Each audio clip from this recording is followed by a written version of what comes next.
Hola amigos y saludos cordiales. Bienvenidos a mi canal de YouTube. Soy Antonio Muñoz.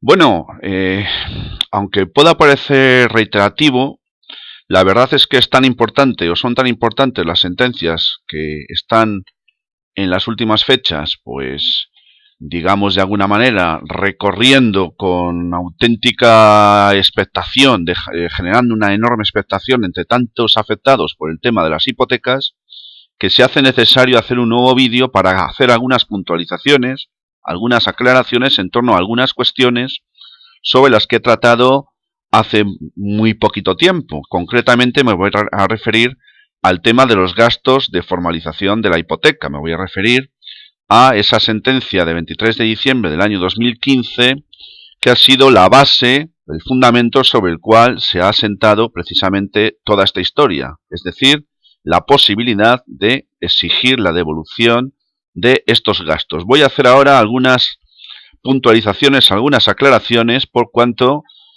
a medida que van pasando las horas, pues hay más información y también más seria o más fundamentada para aclarar y puntualizar algunos aspectos que a lo mejor en un principio no quedaron lo suficientemente aclarados. Dicho lo cual, voy a empezar a hacer una referencia a algunos de estos aspectos que me habéis hecho llegar y sobre los que existen más dudas y también las más importantes. La primera de todas las cuestiones que hay que dejar clara es que la sentencia lo que dice es que es abusiva aquella cláusula que está contenida, por cierto, en todos los préstamos con garantía hipotecaria, conocidos como hipotecas. Es abusiva aquella cláusula en la que se determina que todos los gastos que conllevan esa formalización recaigan o hayan recaído en una sola de las partes, que es exactamente lo que han estado haciendo los bancos y las cajas de ahorro hasta este momento, haciendo recaer en el prestatario deudor o consumidor la totalidad de esos gastos. Pues bien, lo que dice, insisto, la sentencia del Tribunal Supremo de 23 de diciembre del año 2015 no es que tenga que ser uno u otro el que tenga que afrontar o asumir el pago de esas cantidades, sino que lo que dice es que no puede ser que sea una sola de las partes la que asuma la responsabilidad de pagar todos esos gastos. Por consiguiente, estamos hablando de una sentencia de la que perfectamente se puede deducir y la que cabe interpretar que el banco o caja de ahorros, es decir, la entidad financiera con la que hayáis suscrito vuestro préstamo hipotecario, va a tener que devolveros, no todo, pero sí una parte de esas cantidades, de esos gastos que pagáis en su día. La pregunta del millón es, ¿a cuánto ascienden esas cantidades que me van a tener que devolver? Eso va a depender muy mucho de la entidad bancaria, va a depender de muchos factores, porque ahora hablaremos también del impuesto sobre transmisiones patrimoniales y actos jurídicos documentados, porque ya que el porcentaje que se paga en virtud, en aplicación de este impuesto, depende de cada comunidad autónoma. Por lo tanto, lo más importante de este primer punto que quede muy claro es que no habrá derecho a exigir la totalidad de los pagos satisfechos al banco o caja de ahorros hasta el momento en su totalidad, lo que hemos pagado en su totalidad, sino que tendremos que buscar una negociación con ellos para que nos devuelvan parte de esos gastos, es decir, para que asuman la responsabilidad de compartir o de copartir esos gastos. Y esto no porque lo digamos nosotros, sino porque hay una sentencia del Tribunal Supremo que tenemos que exigir que se cumpla. Primer punto. Es muy importante esta cuestión. Segunda cuestión. Había dicho, en esta sentencia se habla en un sentido genérico de que los gastos de formalización que podríamos exigir su devolución serían los aranceles pagados al notario, los pagados también al registro de la propiedad, y también había hablado yo de la comisión de apertura, porque de eso se deduce claramente lo que dice dicha sentencia de una manera textual si la leéis. Pero no había dicho nada de los gastos de tasación. Y me habéis preguntado si los gastos de tasación, los gastos de gestoría, estarían incluidos también en este paquete. Y por tanto, si podríamos exigir que se devolvieran los gastos que ello nos hubiera supuesto. Bueno, pues luego de hacer algunas averiguaciones, he llegado a la conclusión, y creo que bien fundamentada, de que dichos gastos también vais a poder exigir que sean devueltos. Y digo que os sean devueltos porque fueron satisfechos en su totalidad en su día por vosotros. podéis exigir en ese sentido que se os devuelva una parte. Ahí tendréis que negociar vía a poder ser extrajudicial con la entidad financiera qué cantidad es la que os van a devolver. ¿Y esto por qué es así? Pues esto es así porque a vosotros no se os dejó ninguna posibilidad opcional de que pudierais decidir vosotros a qué gestoría dirigiros para hacer las gestiones de la formalización del préstamo. Ni se os dijo tampoco, ni se os dio ninguna opción para que pudierais vosotros decidir quién iba a ser el encargado, la casa encargada, la empresa encargada de tasar vuestra vivienda. Por tanto, como aquí se os impusieron estas cuestiones, como consecuencia de esa imposición y como consecuencia de esa no negociación y de no haberos dado ningún tipo de libertad para poder elegir ni la gestoría ni tampoco la empresa encargada de tasar vuestra vivienda, es por lo que se ha considerado que esta cláusula es nula, es abusiva y en consecuencia es nula y por tanto podéis, en los términos a los que me he referido, exigir la devolución de esos gastos. Bien, otra cuestión que me habéis vuelto a preguntar y sobre la que hay una cierta confusión por ahí, porque ahora hay muchas cosas escribiéndose, a veces muy bien fundamentadas, a veces muy bien esgrimidas por letrados, por gente que sabe de esto, pero en otras ocasiones parece que aquí, bueno, pues da sus opiniones como si fueran escátera, pues gente que, bueno, pues por lo que escriben, pues es evidente que adolecen de bastante conocimiento de este tema. Hay que tener cuidado, hay que tener también cuidado con lo que se está diciendo en torno al al contenido del borrador del decreto ley que el gobierno está terminando de ultimar y que está demorando más de la cuenta.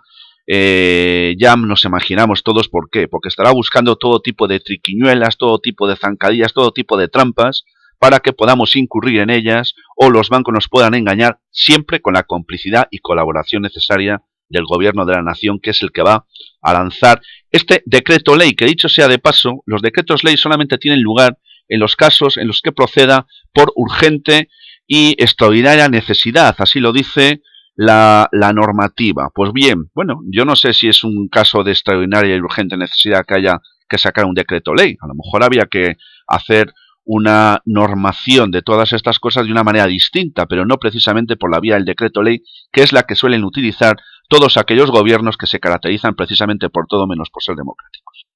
Bien, dicho sea de paso, quiero hacer una puntualización muy importante que es el tema del plazo. Hay gente que sigue creyendo que hay un plazo concreto, que hay una prescripción y por tanto que hay que tener cuidado para no dejar transcurrir un determinado tiempo para poder ejercitar la acción correspondiente a esta exigencia de devolución de estos gastos. Pues bien, el Tribunal Supremo ha dejado claro que es una cláusula abusiva y en consecuencia es nula, por tanto es ilegal. Esto significa que si es nula radicalmente, por lo tanto no es nula a partir de mañana o a partir de pasado o a partir del día que a alguien se le ocurra, sino que es nula desde su origen, desde el momento mismo en que fue celebrado el contrato de préstamo con garantía hipotecaria. Por tanto, todo lo demás son historias. En principio, obviamente, no hay plazo. Es un tema imprescriptible. Por tanto, podríais recurrir dentro de 27 años si quisierais. Lógicamente es obvio que vais a hacerlo enseguida, porque en ello está en juego que se os devuelva un dinero que es vuestro. Por lo tanto, no nos dejemos con historias de si 4 años o 5 o 6 o los que sean. Es verdad que hay algunos que están intentando confundir, haciendo creer que hay un plazo de 4 años, que el plazo es de 4 años porque no se trataría de una nulidad radical, sino de una anulabilidad que no sé de dónde lo sacan, basándose supuestamente en que hay un vicio del consentimiento, que no se trataría de una nulidad radical. Bueno, aquí estamos hablando de unos términos estrictamente jurídicos en los que no me voy a meter muy dentro. Simplemente quiero volver a dejar claro que tanto la sentencia de la cláusula suelo de 21 de diciembre de 2016 como la de 23 de diciembre del año 2015 en relación al tema de la formalización del préstamo hipotecario han sido declaradas nulas radicalmente. Por tanto, no hay plazo para exigir que se cumpla, o mejor dicho en este caso, que se devuelva lo indebidamente cobrado. Bien, este es el tema del plazo al que me quería hacer una referencia importante. Quiero decir también en relación a la tasación, que se me ha olvidado antes, una cuestión importante. Los gastos de tasación habría que reclamárselos en un principio a la empresa que tasó la vivienda. Pero como no nos dieron ninguna opción para que pudiéramos elegir a la empresa a la que acudir para que tasara nuestra vivienda, es por lo que podemos exigirle al banco que nos devuelva ese dinero. ¿Y sabéis por qué? Pues porque la ley dice expresamente que la entidad financiera es responsable civil subsidiaria de este tema. Por tanto, si la sociedad de tasación no cumple, o si cumpliendo no os diera larga, si no procediera a devolveros lo que os tendría que devolver, será a la entidad financiera a la que tendríais que recurrir porque es responsable civil subsidiaria de este tema. Bien, sobre el tema del impuesto, vamos a ver, de todos los gastos que constituyen la formalización del préstamo hipotecario, el más importante de todos, no porque los demás no lo sean, sino el más importante desde un punto de vista estrictamente cuantitativo, es el pagado en concepto del impuesto sobre actos jurídicos documentados. Eso lo podéis verificar fácilmente una vez que veáis las facturas que tenéis o deberíais de tener guardadas al respecto. Bien, ¿qué ocurre con el tema del impuesto sobre actos jurídicos documentados? Yo he dicho en el anterior vídeo, y me reafirmo sobre ello, que entiendo que este impuesto no se podría exigir su devolución, no se le podría reclamar al banco porque el banco actúa de intermediario y sería, por tanto, la agencia tributaria a la que tendríamos que recurrir, a la que tendríamos que dirigirnos para exigirle que nos devolviera ese dinero, no porque no tuviera derecho a cobrar el impuesto, sino porque el sujeto pasivo, según la sentencia del Tribunal Supremo, no seríamos nosotros, sino que sería la entidad financiera a la que en su día no se le cobró y a la que debería ahora cobrárselo. Por lo tanto, esto lo dice muy claramente la ley que regula el impuesto sobre transmisiones patrimoniales y actos jurídicos documentados. Lo dice clarísimamente en el artículo, me parece que lo tengo puesto por aquí, si me esperáis un momento. En el artículo, bueno, pues no lo tengo, es la ley, eso sí, la ley 705/2015. Bien, no lo tengo, pero la ley lo dice claramente, ese punto. Por tanto, estamos hablando de una norma legal.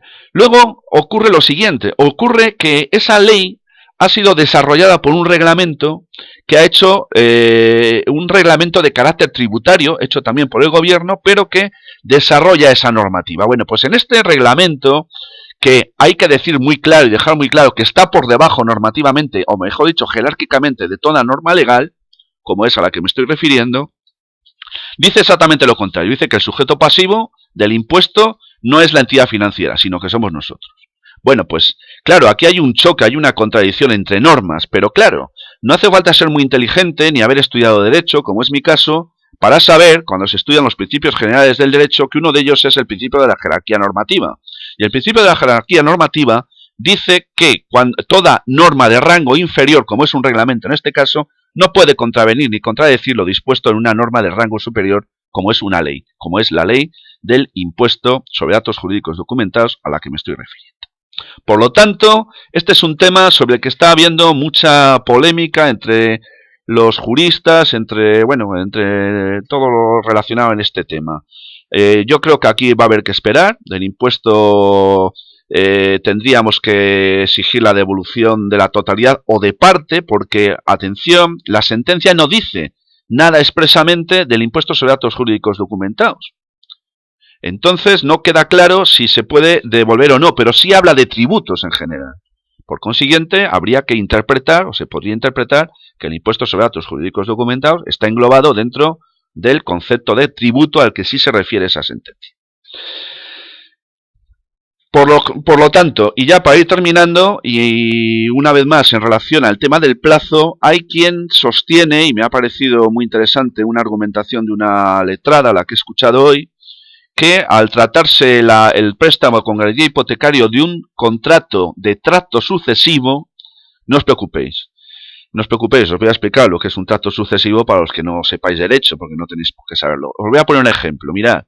Imaginaros todos, pues una carrera ciclista, la Vuelta Ciclista a España. La Vuelta Ciclista a España está constituida o formada por una serie de etapas. Bueno, obviamente gana la Vuelta Ciclista a España el que... pues está situado en primer lugar una vez que finalice la totalidad de las etapas y por consiguiente la gran vuelta. Pues aquí ocurre lo mismo. En tanto en cuanto no se hubiera finiquitado, es decir, no se hubiera liquidado el contrato de préstamo con garantía hipotecaria, es decir, no se hubiera cancelado, no empezaría a correr el plazo de la supuesta prescripción que algunos aducen que existiría para poder hacer las reclamaciones pertinentes, que yo entiendo que no proceden porque estamos hablando de nulidades radicales y por tanto desde su origen. Creo que con esto pues las aclaraciones que tenía que haceros están hechas.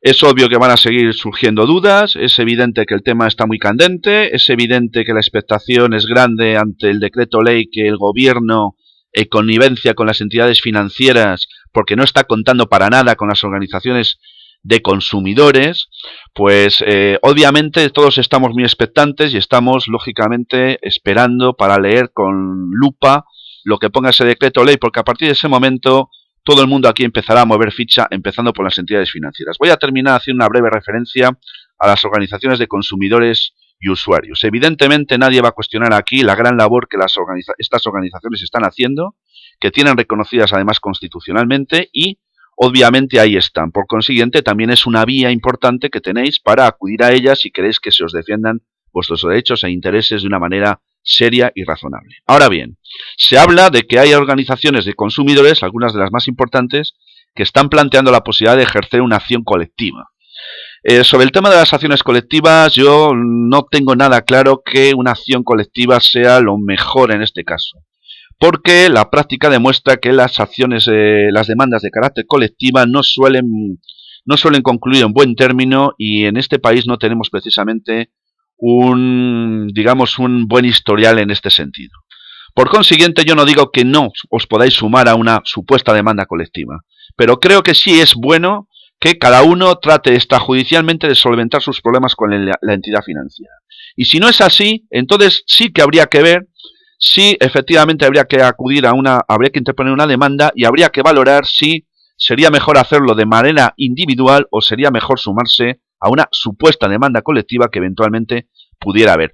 Es evidente que algunas organizaciones de consumidores están haciendo una llamada generalizada a que la gente se asocie para una supuesta demanda colectiva. Bien, yo no lo veo mal, pero cuidadito porque las organizaciones de consumidores y usuarios, alguna muy concreto, pues a mí me han llegado muchas quejas de su mal funcionamiento interno, de que no atienden como es debido, incluso de que está habiendo en alguna de ellas, o ha habido hasta hace no hace mucho tiempo, porque claro, ahora con todas estas historias es posible que esa desbandada que estaba habiendo pues sea menos o incluso se haya paralizado, pero hay algunas organizaciones de consumidores y usuarios con mucho nombre que no están funcionando como deberían y que en consecuencia hay que tener cuidado a la hora de decidir qué es lo que se hace.